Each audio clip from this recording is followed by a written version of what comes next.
Shalom. Comment organiser son équipe autour d'un objectif? En mars 2020, le Covid éclate et provoque l'arrêt brutal dans l'industrie de la restauration. Confinement total, tous les restaurants ferment leurs portes et la distribution agroalimentaire passe de plusieurs milliards d'euros à zéro.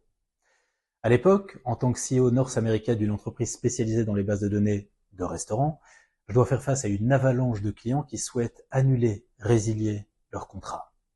Après beaucoup d'efforts, la situation se stabilise, en tout cas aux US.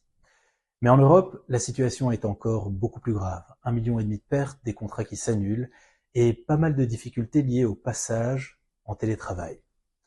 Le dimanche matin, premier dimanche matin après la crise, je reçois un appel du fondateur. Léo, est-ce que tu pourrais devenir CEO global de l'entreprise? Génial le timing. J'ai quelques jours, quelques semaines pour sauver la baraque.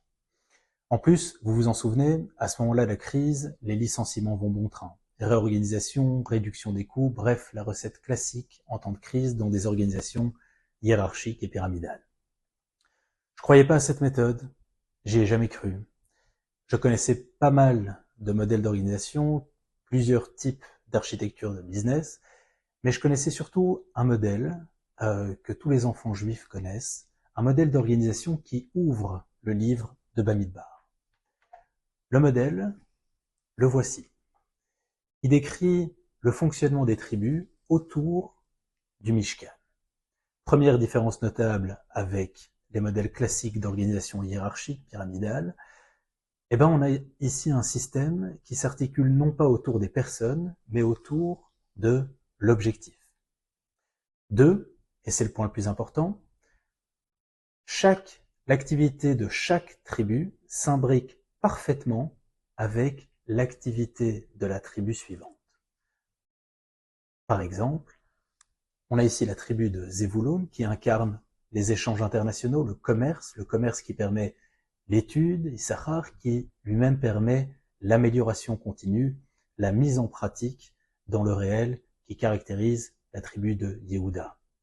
De l'autre côté, on a par exemple Ephraïm qui incarne l'exploration de marché, ce qu'on pourrait appeler aujourd'hui la veille concurrentielle, qui permet l'innovation, et Binyamin, la prise d'initiative.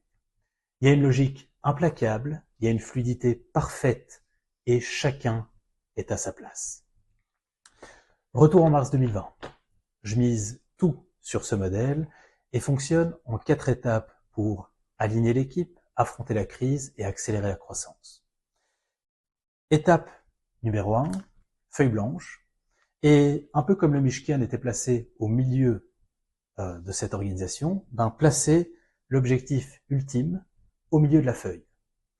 Ici, il s'agit d'un objectif de croissance combinée, ce qu'on appelle la règle des 40. Très bien. Étape numéro 2, super important, définir les seules activités qui viennent servir cet objectif. Renouveler les clients, prendre des rendez-vous, pitcher, conduire des tests, closer, produire, délivrer, onboarder, et ainsi de suite. Étape numéro 3, placer les personnes non pas en fonction de leur titre, mais en fonction de leurs compétences uniques. Que chacun soit à sa bonne place en fonction de son X factor.